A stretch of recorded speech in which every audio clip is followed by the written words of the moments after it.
Hello बच्चों, कैसे हैं? उम्मीद करते हैं एकदम स्वस्थ होंगे और ज़बरदस्त होंगे। आज का जो खास टॉपिक है ट्यूनोफोरा के बारे में चर्चा करेंगे। ट्यूनोफोरा एक ऐसी स्पीसीज़ जो फाइलम सिलेंटेट के बाद आती है। ध्यान रखिएगा, फाइलम सिलेंटेट के कुछ ऐसे कैरेक्टर हैं जो ट्यूनोफोरा में दिखाई देंगे और कुछ स्पेशल कैरेक्टर होने की वजह से इसे सिलेंटेट से अलग किया गया। और मैं आपको एक चीज़ और बता दूं कि सिलेंटेट के बाद ट्यूनोफोरा और ट्यूनोफोरा के बाद प्लेटीहेल्मिन्थीज और प्लेटीहेल्मिन्थीज और सिलेंटेट का जो कैरेक्टर है कहीं न कहीं इनके बीच को जोड़ता है। इसी वजह से सिलेंटेट के बाद ट्यूनोफोरा को रखा गया है। ये बात आप ध्यान रखना है, ठीक है। तो आज का जो स्पेशल है, इसके पहले मैं आपको बता दूं, इस क्लास को आगे बढ़ाने से पहले मैं आपको बता दूं कि डेली शाम को 7 बजे हमारी ये इंडिविजुअल क्लास चलती है, खासकर नीट बायोलॉजी के लिए। तो मेरे प्यारे बच्चों, शाम को 7 बजे डेली इसके पहले मैंने आपको बता दूं कि लिविंग वर्ड, बायोलॉजिकल क्लासिफिकेशन और प्लांट किंगडम के बारे में मैंने डिटेल में पढ़ाया है। और आज जो चर्चा करने वाला हूँ ट्यूनोफोरा के बारे में, और ट्यूनोफोरा प्लांट एनिमल किंगडम के अंतर्गत है। और यहाँ पे इसके जो विशेष कैरेक्टर हैं इसको आपको देखना है। चलिए, सबसे पहले मैं आपको बता दूं कि ट्यूनोफोरा के जो कैरेक्टरिस्टिक फीचर हैं, सबसे खास ये जो कैरेक्टरिस्टिक देख रहे हैं, किसी भी फाइलम की बात करें या प्लांट किंगडम, मैंने प्लांट्स के बारे में मैंने पढ़ाया था, एल्गी, फंजाई, ब्रायो, टेरोडोजिम्नो के बारे में। और ठीक उसी तरीके से ट्यूनोफोरा के जो स्पेशल कैरेक्टर है, सबसे पहले हमको इन्हीं कैरेक्टर को देखना है। तो सबसे पहला जो कैरेक्टर है मैं आपको बता दूं कि एक्सक्लूसिवली मेराइन। ये कैसे होते हैं? एक्सक्लूसिवली मेराइन फॉर्मेट में, केवल और केवल ये समुद्र में पाया जाता है। पहला कैरेक्टर ये जो सिलेंटेट से अलग करता है, क्योंकि सिलेंटेट क्या होता है कि वो मोस्टली मेराइन है, जबकि ट्यूनोफोरा में अगर आएंगे तो यह एक्सक्लूसिवली मेराइन, मतलब केवल और केवल कहाँ पाया जाता है? ये समुद्र में ही पाया जाता है और कहीं आपको ये देखने को नहीं मिलेगा। Also known as sea walnut and comb jellies. कई बार परीक्षा में ये भी पूछा गया है कि ट्यूनोफोरा को और किस नाम से जानते हैं। ध्यान रखिएगा, also known as sea walnut and comb jelly. ध्यान रखिएगा, जब भी ट्यूनोफोरा की चर्चा किया जाए तो ये दोनों नाम आपको कभी भूलना नहीं है, क्योंकि कई बार कॉमन नेम एग्ज़ाम में पूछा जाता है, खासकर नीट के एग्ज़ाम में, ठीक है। तो यहाँ पे सी वैलनट और कॉम्ब जेलीस जो नाम है वो किसका है? ट्यूनोफोरा का। कभी नहीं भूलना है, कुछ भी हो जाए, लेकिन इस पॉइंट को आपको याद रखना है। तो पहला क्लियर। दूसरा जो कैरेक्टर है, रेडियली सिमेट्रिकल होते हैं। कैसे होते हैं? रेडियली सिमेट्रिकल होते हैं। रेडियली सिमेट्रिकल का जो मेन कैरेक्टर है, हम लोगों ने सिलेंटेट में भी देखा था। कल वाली क्लास आप जाके देखेंगे तो सिलेंटेट में ये कैरेक्टर आपको देखने को मिलेगा। और उसी तरीके से ये भी कैसे होते हैं? ठीक डिप्लोब्लास्टिक कैरेक्टर शो करते हैं। इनकी बॉडी का जो ऑर्गेनाइजेशन है, level of tissue level of organisation है। यहाँ पे ध्यान रखिएगा, ये जो तीसरा वाला जो कैरेक्टर आपको देख रहे हैं, इस कैरेक्टर के सभी पॉइंट सिलेंटेट से मैच करते हैं। और इसी वजह से मैंने पहले ही बता दिया है कि सिलेंटेट में इनके सारे कैरेक्टर क्या होते हैं, ये सारे के सारे कैरेक्टर आपको इनमें देखने को मिलेंगे, ठीक है। तो यहाँ पे आपको ध्यान रखना है। इसके साथ साथ मैंने एक चीज़ और बताया था कि सिलेंटेट के अंतर्गत जो डाइजेशन होता है वो कैसा होता है? Extra cellular. ध्यान रखिएगा, extra cellular and intra cellular होते हैं। कैसे होते हैं?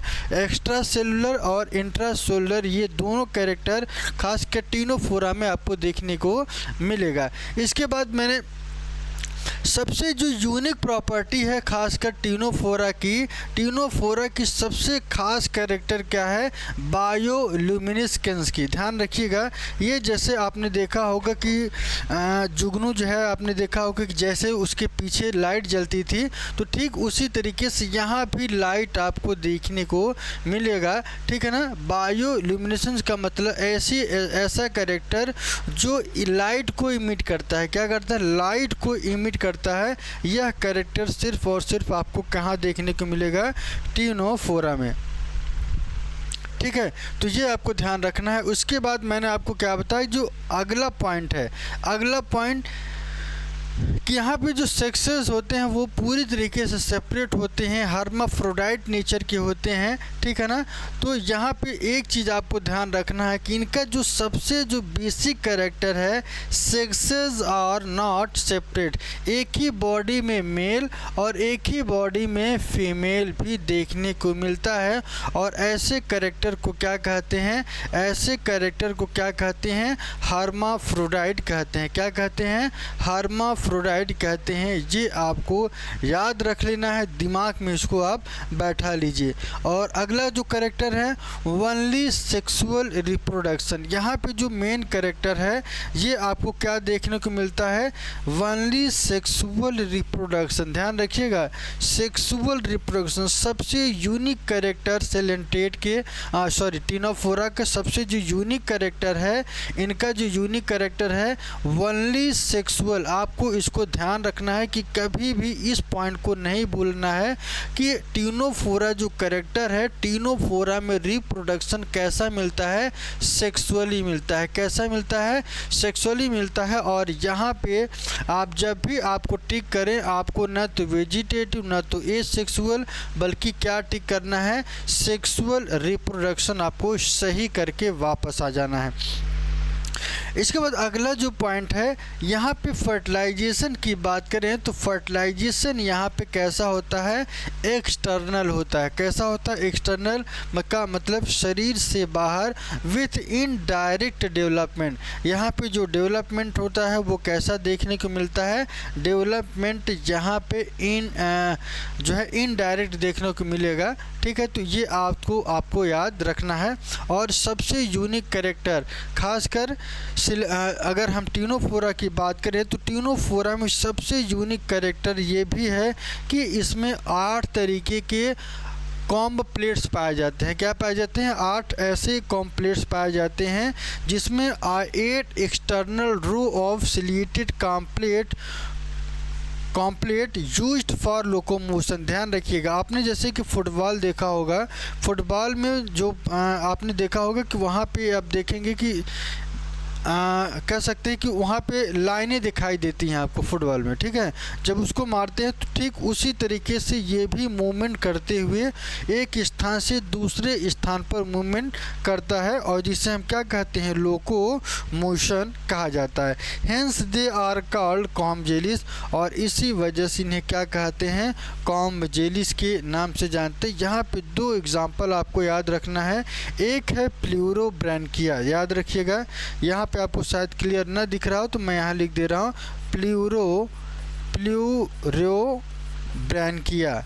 प्लूरोब्रैंकिया इसे कहा जाता है। जो दूसरा कैरेक्टर है, इसे हम क्या कहते हैं, टीनोप्लाना। क्या कहते हैं, टीनोप्लाना। ठीक है ना। यही 2 एग्जाम्पल ऐसे हैं जो टीनोफोरा से पूछा जाता है। ठीक है, और इनके स्ट्रक्चर की बात करें तो यहाँ पे थोड़ा सा स्ट्रक्चर में भी चर्चा कर लेते हैं, जो आपको खास पॉइंट यहाँ पे आप देखेंगे कि ये जो आप देख रहे हैं इसे क्या कहते हैं, प्लूरोब्रैंकिया। प्लूरोब्रैंकिया का ये जो स्ट्रक्चर आप देख रहे हैं, यहाँ वाला जो सबसे ये वाला जो पॉइंट है, इस पॉइंट को क्या कहते हैं, माउथ कहते हैं। और यहाँ पे सिलेरी कॉम्ब प्लेट पाई जाती हैं, और इन प्लेटों की संख्या कितनी होती है, 8 होती है। कितनी होती है, 8 होती है। ठीक है, और इसके साथ साथ यहाँ की जब थोड़ा सा ऊपर की तरफ चलेंगे तो यहाँ पे एनल कैनाल आपको देखने को मिलेगा। ये माउथ वाला पोर्शन, और माउथ के ठीक अपोजिट वाला जो पोर्शन होता है उसे एनल कैनाल कहा जाता है। और थोड़ा सा ऊपर चलेंगे तो इनके साथ में आपको रेक्ट्रैकल टेंटिकल भी देखने को मिलता है, जबकि हाइड्रा में भी आपको देखने को मिला था। ठीक है ना। यहाँ पे आप देखेंगे तो कुछ इस तरीके से, अगर हम इस कैरेक्टर को थोड़ा सा और डिफाइन करें, छोटे में ले जाएँ, तो यहाँ पे सीलिया आपको दिखाई दे रहा होगा। ये जो प्लेटेस हैं इसमें आपको सीलिया दिखाई दे रही होगी, और इसी को क्या कहते हैं, कॉम्ब प्लेट कहा जाता है। तो ये कैरेक्टर आपको ध्यान रखना है। ठीक है, तो यहाँ पे एक बार मैं आपको सबसे यूनिक कैरेक्टर जो है मैं वो बता देता हूँ। सबसे पहले आपको ये वाली पॉइंट नहीं भूलनी है, एक्सक्लूसिवली मेराइन, इसको नहीं भूलना है। दूसरा जो कैरेक्टर है उसे हम क्या कहते हैं, सी वैलनेट और कॉम्ब जेलिस। ये 3 पॉइंट आपको भूलना ही नहीं। पहला मैंने क्या बताया, एक्सक्लूसिवली मेराइन, दूसरा जो कैरेक्टर है सी वैलनेट कहते हैं, तीसरा जो है कॉम्ब जेलिस कहा जाता है, ठीक है ना। इसके बाद में अगला पॉइंट, ये पॉइंट आपका पूरा का पूरा किससे मिलता है, सेलेंट्रेट से। डाइजेशन की बात करें, डाइजेशन यहाँ पे एक्स्ट्रा सेलुलर और इंट्रा सेलुलर दोनों कैरेक्टर शो करेंगे। बायोल्यूमिनेसेंस की बात करें तो ये एक ऐसा ऑर्गेनिज्म होता है जो लाइट को क्या करता है, इमिट करता है। क्या करता है, लाइट को इमिट करता है, और ऐसे कैरेक्टर को बायोल्यूमिनेसेंस कहा जाता है। ये आपको ध्यान रखना है, ठीक है ना। इसके बाद मैंने सबसे अगला जो कैरेक्टर था और आपको कौन सा याद करना है, ऐसे कैरेक्टर हैं जो आपको भूलना ही नहीं है। वनली सेक्सुअल रिप्रोडक्शन, ध्यान रखिएगा, वनली सेक्सुअल रिप्रोडक्शन, फर्टिलाइजेशन यहाँ पे एक्सटर्नल होगा, और यहाँ पे जो प्लेटों की संख्या पाई जाती है ये कैसी होती हैं, 8 external row of ciliated comb plate that is used for locomotion, ठीक है। तो इन्हीं पॉइंट को आपको याद रखना है, इसको याद कर लेना है, ये नहीं भूलना है, और वनली सेक्सुअल रिप्रोडक्शन, और ये कैरेक्टर आपको, ऐसे 4 कैरेक्टर आपको टीनोफोरा से नहीं भूलना है। और क्योंकि यही ऐसे पॉइंट हैं जो सिलेंटेड से थोड़ा सा अलग करते हैं, और इसी कैरेक्टर की वजह से आपको ये थोड़ा सा अलग है, और फाइलम भी इनका अलग रखा गया, पहले सिलेंटेड में ही इनको रखा गया था। एग्जाम्पल की बात करें, एग्जाम्पल मैंने 2 बताया, प्लूरोब्रैंकिया और दूसरा टिनोप्लाना। इसके बाद प्लेटीहेल्मिन्थेस की बात करते हैं। प्लेटीहेल्मिन्थेस में सबसे खास बात यह है कि प्लेटीहेल्मिन्थेस का मतलब क्या होता है, फ्लैट। क्या होता है, फ्लैट। एक ऐसा फाइलम जिसका बॉडी कैसी होती है, चिपटा होता है, फ्लैट होता है पूरी तरीके से, और इसी वजह से इनका जो नाम रखा गया है प्लेटीहेल्मिन्थेस रखा गया। क्या रखा गया है, प्लेटीहेल्मिन्थेस रखा गया। यहाँ पे सबसे ऊपर इनकी बॉडी की थोड़ी सी बात कर लें तो इसको पहचान लें, क्योंकि ये टर्म यहाँ पे आपको देखने को मिलेंगे। सबसे पहले मैं आपको बता दूं कि इनका जो ये वाला जो पॉइंट है इसे हम हुक के नाम से जानते हैं। क्या करते हैं, हुक के नाम से। और इस वाले रीजन को क्या कहते हैं, सकर। क्या कहते हैं, सकर, जिससे क्या करता है, होस्ट बॉडी के ऊपर ये जो है जाके रहते हैं, और वहाँ से भोजन को सक करने, खींचने का काम करते हैं, ठीक है। इसके बाद इनके फ्लेम सेल की बात करें तो फ्लेम सेल का स्ट्रक्चर कुछ ऐसा होता है। यहाँ पे आपको न्यूक्लियस देखने को मिलता है, और इसके बाद ये स्लिट लाइक, आप देखेंगे कि ऐसे जो है स्लिट लाइक स्ट्रक्चर यहाँ पे देखने को मिलेंगे, ठीक है ना, जो बाहर जाके खुलता है। और ये जो बीच वाला जो पोर्शन है इसे क्या कहते हैं, सीलिया कहते हैं। और ये किसका है, किसका स्ट्रक्चर है, फ्लेम सेल का, ठीक है। आप जानते हैं कि सेल के अंदर न्यूक्लियस और सबसे बाहरी जो कैरेक्टर है वो क्या है, सीलिया है। तो आइए सबसे पहले इनके जनरल कैरेक्टर के ऊपर चलते हैं। जनरल कैरेक्टर बहुत ही इम्पॉर्टेंट है। यहाँ पे सबसे पहले मैं आपको बता दूं कि दे हैव डॉर्सोवेंट्रली, ध्यान रखिएगा, डॉर्सोवेंट्रली का मतलब क्या होता है, किसी भी बॉडी का जो ऊपरी वाला पोर्शन है इसे क्या कहते हैं, डॉर्सल, और जो नीचे वाला जो पोर्शन होता है ऐसे कैरेक्टर को क्या कहते हैं, वेंट्रली। वेंट्रली का मतलब वेंट्रल, और डॉर्सल का मतलब जो ऊपरी वाला जो सिरा होता है उसे क्या कहते हैं, डॉर्सल।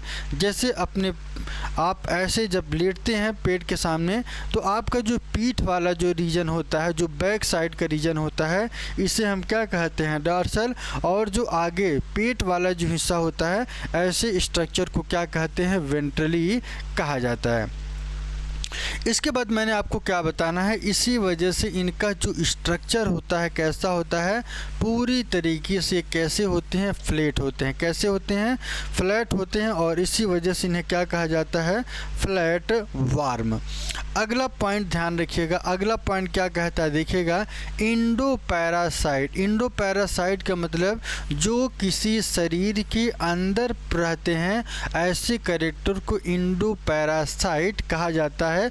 वनली ए फ्री लिविंग, ये किस फॉर्मेट में आपको देखने को मिलेगा, केवल और केवल फ्री लिविंग में। किस में देखने को मिलता है, फ्री लिविंग, पूरी तरीके से फ्री रहते हैं।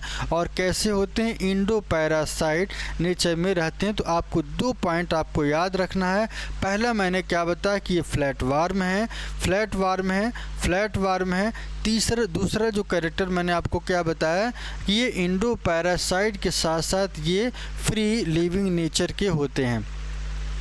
बाईलेटरल सिमेट्रिकल की बात करें तो इनकी बॉडी कैसी होती है, बाईलेटरल सिमेट्रिकल होता है। इनके शरीर को 2 भागों में आप डिवाइड कर सकते हैं। क्यों, क्योंकि बाई का मतलब क्या होता है, बाई का मतलब क्या होता है 2, और 2 भाग में डिवाइड कर देना, वो भी किस फॉर्मेट में, लैटरल। लैटरल का मतलब क्या होता है, किसी को खड़े खड़े ऐसे डिवाइड कर दीजिए, तो ऐसे कैरेक्टर को क्या कहा जाता है, बाईलेटरल कहते हैं। इसके बाद मैंने आपको क्या बताया कि ये कैसे होते हैं, ट्रिप्लोब्लास्टिक होते हैं। कैसे होते हैं, ट्रिप्लोब्लास्टिक। ट्रिप्लोब्लास्टिक मतलब 3 परतों वाला, एक्टोडर्म, मेसोडर्म और एंडोडर्म। और सबसे ख़ास बात मैं आपको बता दूं कि इनके पास जो कैविटी पाई जाती है, जो सीलोम होता है, वह एसीलोमेट फॉर्मेट में आपको देखने को मिलेगा।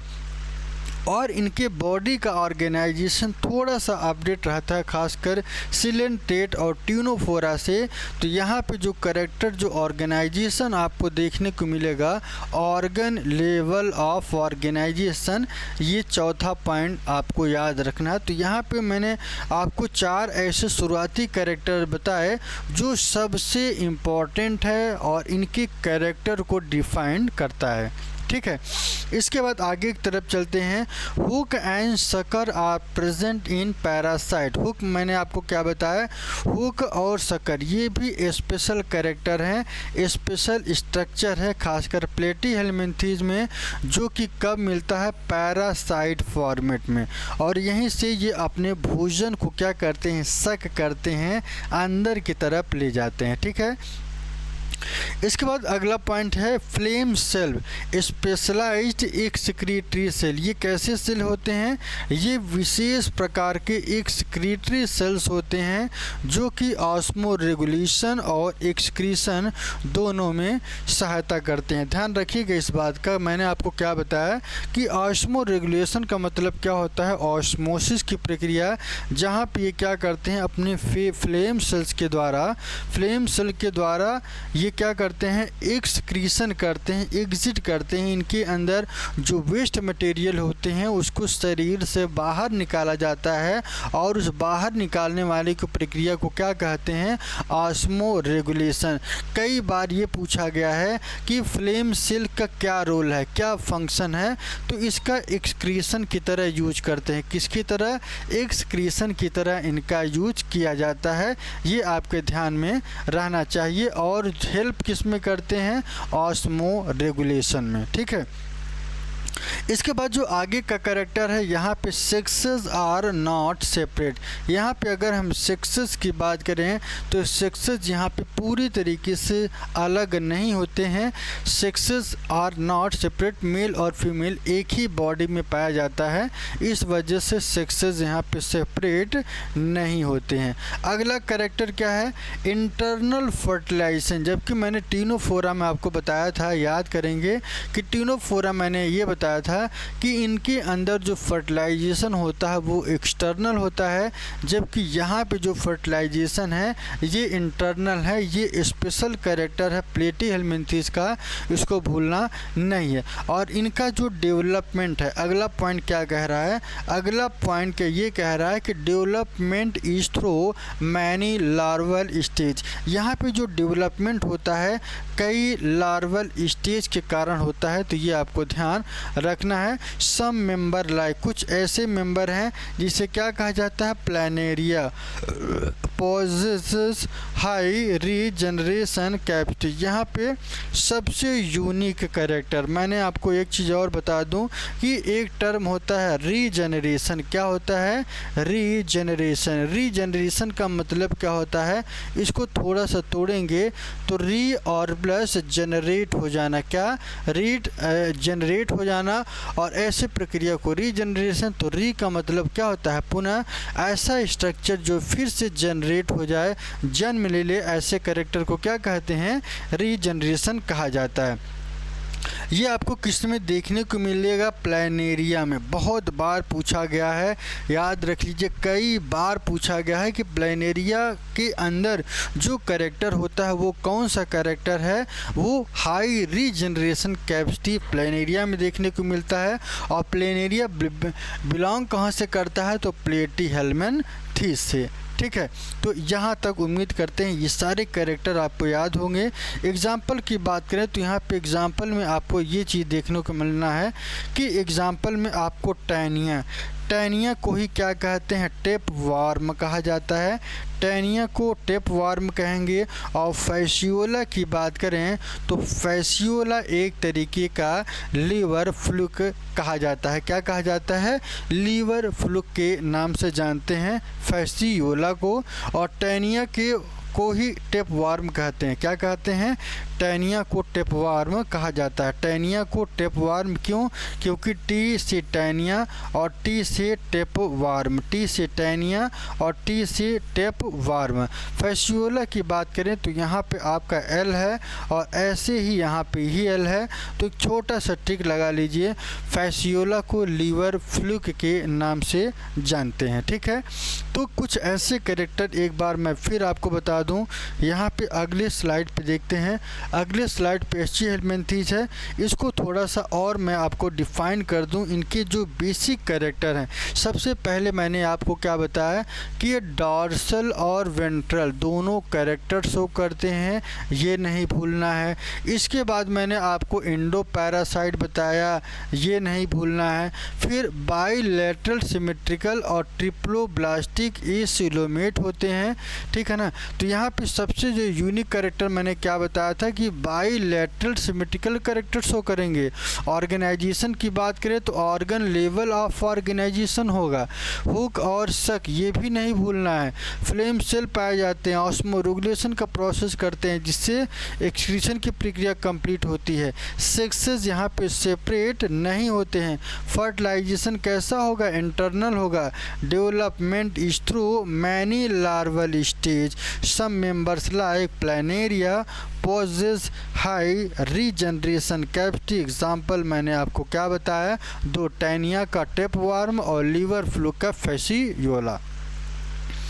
चलिए आगे की तरफ चलते हैं। इसका मैंने रोल ही बता दिया है कि यहाँ पे भोजन पहले आएगा और इस भोजन को ये क्या करते हैं, सक करते हैं और सक करने के बाद इनकी बॉडी के अंदर एंट्री होता है। ठीक है, चलिए आगे की तरफ चलते हैं। और अगला कैरेक्टर क्या है, एच हेल्मिन्थेस। ध्यान रखिएगा, एच हेल्मिन्थेस की सबसे बड़ा कैरेक्टर डिफाइन करने वाले हैं और आज मैं आपको इस चीज़ को मैं ज़रूर बताऊँगा। एच हेल्मिन्थेस का मतलब क्या होता है, राउंड वार्म। ध्यान रखिएगा, एक ऐसा वार्म जो एकदम क्या होता है, राउंड लाइक स्ट्रक्चर आपको देखने को मिलेगा। इसे क्या कहते हैं, राउंड वार्म कहा जाता है। और राउंड वार्म को एस्केरिस भी कह सकते हैं। एग्जाम्पल में ये पूछा जा सकता है। तो यहाँ पे कुछ ऐसे विशेष कैरेक्टर जो बहुत ही यूनिक है खासकर इस फाइलम के लिए, तो आइए देखते हैं। ठीक है, यहाँ पे सबसे पहले मैंने आपको क्या बताया, राउंड वार्म कहा जाता है। हैबिटाट की बात करें तो ये टेरेस्ट्रियल होते हैं, स्थलीय होते हैं, ज़मीन पर आपको देखने को मिलेगा। ये एक्वाटिक भी, जल में भी मिलेंगे। फ्रेश वाटर और मेराइन दोनों जगह मिलेगा, फ्रेश वाटर में भी और ये समुद्र में भी आपको देखने को मिलेंगे। आइदर पैरासिटिक, ये कैसे होते हैं, आइदर या तो पैरासिटिक हो सकते हैं या फ्री लिविंग, दोनों कैरेक्टर को ये डिफाइन करेंगे। एक होता है आइदर पैरासिटिक और दूसरा कैसा होता है, फ्री लिविंग। इसके बाद जो अगला कैरेक्टर है थोड़ा सा देखिएगा, organ system level of organisation. यहाँ पे जो ऑर्गेनाइजेशन होता है वो कैसा होता है, organ system level of organisation. ये ठीक उसी तरीके से इसके पहले मैंने आपको क्या बताया कि ऑर्गन लेवल ऑफ ऑर्गेनाइजेशन में क्या देखा था मैंने, इसके पहले मैंने आपको क्या बताया, प्लेटी हेलमिन्थेस, जबकि एच हेलमिन्थेस का थोड़ा सा कैरेक्टर अलग हो जाता है। यहाँ पे ऑर्गन का सिस्टम, ऑर्गन किस में कन्वर्ट हो जाता है, सिस्टम में, इस वजह से organ system level of organisation कहते हैं। अगला जो कैरेक्टर है ये ट्रिप्लोब्लास्टिक होते हैं, ट्रिप्लोब्लास्टिक और स्यूडोसिलोमेट सबसे यूनिक कैरेक्टर हैं कि ट्रिप्लोब्लास्टिक का मतलब तीन परतें इक्टोडर्म, मेसोडर्म और एंडोडर्म। स्यूडोसिलोमेट क्या होता है, स्यूडो का मतलब क्या होता है, झूठा होता है, क्या होता है, झूठा। तो यहाँ पे जो कैविटी मिलती है कभी हाँ और कभी ना, कभी मिलेगी और कभी नहीं मिलेगी, इस वजह से इसे क्या कहा जाता है, स्यूडोसिलोमेट कहते हैं। इसके बाद जो अगला जो यूनिक कैरेक्टर है, इनकी बॉडी कैसी होती है, बाईलैटरल सिमेट्रिकल होती हैं। यहाँ पे डाइजेस्टिव सिस्टम पाया जाता है और डाइजेस्टिव सिस्टम कैसा होता है, कंप्लीट। मैंने आपको पहले दिन बताया था जब मैंने एनिमल किंगडम मैंने स्टार्ट किया था, तो वहाँ मैंने आपको पहले दिन बता दिया था कि इनके अंदर जो एलिमेंट्री कैनाल होगी वो कंप्लीट होता है। क्योंकि माउथ और एनस, ध्यान रखिएगा, एक पॉइंट माउथ होता है और दूसरा जो रीजन होता है इसे हम क्या कहते हैं, एनस कहते हैं। क्या कहते हैं, एनस कहते हैं। तो इस बात को आपको ध्यान रखना है। और इसके साथ साथ मस्कुलर, ये कैरेक्टर आपको याद रखना है कि मस्कुलर फेरिंग्स किस में देखने को मिलेगा, तो एच हेलमिन्थेस में। और इसके साथ साथ यहाँ पे एक एक्सक्रीटरी ट्यूब भी देखने को मिलता है जिसकी वजह से इनका एक्सक्रीशन होता है। ठीक है, ये आपको ध्यान रखना है। और कौन कौन से पॉइंट आपको याद रखने हैं यहाँ से, उन सभी के बारे में भी हम आपको बताने वाले हैं। तो यहाँ पे देखिएगा, यहाँ पे जो दे आर डायोसियस, ये कैसे होते हैं, डायोसियस होते हैं। डायोसियस का मतलब क्या होता है, सेक्सेस सेपरेट होंगे। सेक्सेस सेपरेट का मतलब मेल और फीमेल की बॉडी अलग होती, मेल और फीमेल की बॉडी अलग होगी। तो यहाँ पे सबसे एक चीज़ और कई बार पूछा जाता है कि फीमेल की बॉडी मेल से बड़ी होती है, फीमेल की बॉडी बड़ी और मेल की छोटी, ऐसे समझिए। मान लीजिए ये फीमेल है और ये मेल है, तो फीमेल की साइज़ क्या होती है, बड़ी होगी, जबकि जो मेल की साइज़ है वो कैसा होता है, एकदम छोटा होगा। कैसा होता है, छोटा होता है। और इसी वजह से डायोसियस हो करते हैं। डायोसियस का मतलब क्या होता है, डाई का मतलब डिफरेंट, जो दोनों बॉडी क्या हो, अलग अलग हो, मेल का भी अलग हो और फीमेल का भी अलग हो। जबकि मोनोसियस में क्या होता है, मोनोसियस में का मतलब क्या होता है, एक ही बॉडी में मेल और फीमेल दोनों। मोनो का मतलब एक और मेल और फीमेल एक ही बॉडी में, इस वजह से उन्हें क्या कहा जाता है, मोनोसियस कहा जाता है। तो ये आपको ध्यान रखना है। ठीक है, एग्जिबिट, यहाँ पे जो फर्टिलाइजेशन होता है वो कैसा होता है, इंटरनल, ठीक प्लेटी हेलमिन्थेस की तरह, जबकि सिलेंट्रेटा और टिनोफोरा में एक्सटर्नल इंटरनल दोनों होते हैं। तो ये सबसे जो बेसिक कैरेक्टर है आपको अलग करता है। आगे की तरफ चलते हैं और यहाँ पे डेवलपमेंट की बात करें तो अभी तक जो मैंने पढ़ा था, अभी तक जितने फाइलम मैंने पढ़े, फाइलम पोरीफेरस लेके यहाँ तक, सबसे जो यूनिक कैरेक्टर है डेवलपमेंट यहाँ पे कैसा होगा, डायरेक्ट होगा। कैसा होगा, direct. Young one look like same as adult, indirect through a larval stage.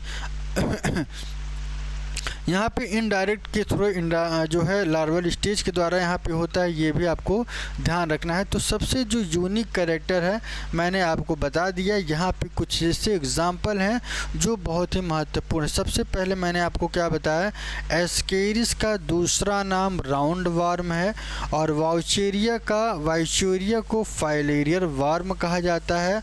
और एनसाइक्लोस्टोमेटा डुओडेनेला को हुक वार्म के नाम से जानते हैं। तो एक चीज़ याद रखिएगा कि जितने भी एग्ज़ाम्पल हैं एनसीईआरटी के, इन सभी एग्ज़ाम्पल को एक अलग कॉपी में, एक अलग रजिस्टर में आपको रखते चलना है, और सिंपल नाम के साथ साथ जो इनके स्पेशल नेम है उसको भी आपके दिमाग में रखना है, ठीक है ना। तो एस्केरिस से राउंड वार्म, वाउचेरिया से फाइलेरियर वार्म, एनसाइक्लोस्टोमेटा को हुक वार्म के नाम से जानते हैं। तो इन सभी एग्जाम्पल को आपके दिमाग में होना चाहिए, ठीक है, कभी भी भूलना नहीं है। तो यहाँ पे एक बार और इसका रिवीजन करा दें। सबसे पहले मैंने राउंड वार्म बताया, फिर हैबिटॉट मैंने बताया, ये टेरेस्ट्रियल होते हैं और एक्वाटिक नेचर में फ्रेश वाटर और मेराइन दोनों होते हैं। ये पैरासाइट होते हैं फ्री लिविंग नेचर में।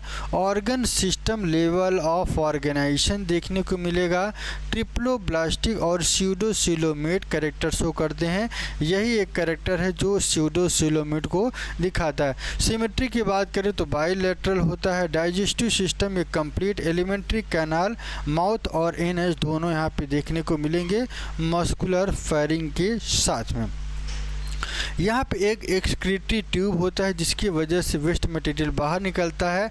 डायोसियस होता है, डायोसियस नोचर की शो करते हैं, ठीक है ना। और डेवलपमेंट यहाँ पे डायरेक्ट होता है। और एग्जाम्पल के बारे में मैंने बताया, एस्केरिस को राउंड वार्म कहा जाता है। और वाउचेरिया, इससे बहुत इंपॉर्टेंट है, वाउचेरिया किस फाइलम से बिलोंग करता है, तो आपको एसची हेलमिन्थीज याद करना है।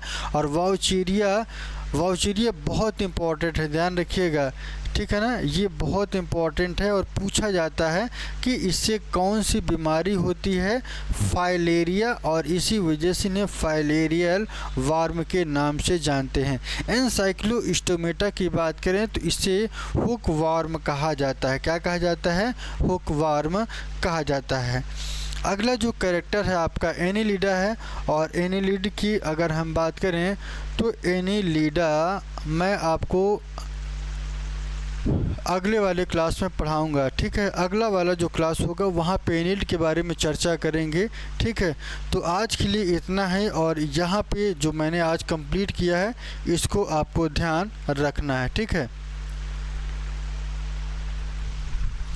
तो आज के लिए इतना ही। कैसा लगा ये वीडियो ज़रूर बताइए। और डेली शाम को 7 बजे ये क्लास आपको रेगुलर मिलती रहेगी। आज के लिए इतना ही। बार बार टेक केयर, अपना ध्यान रखिए और अपनी तैयारी करते रहिए।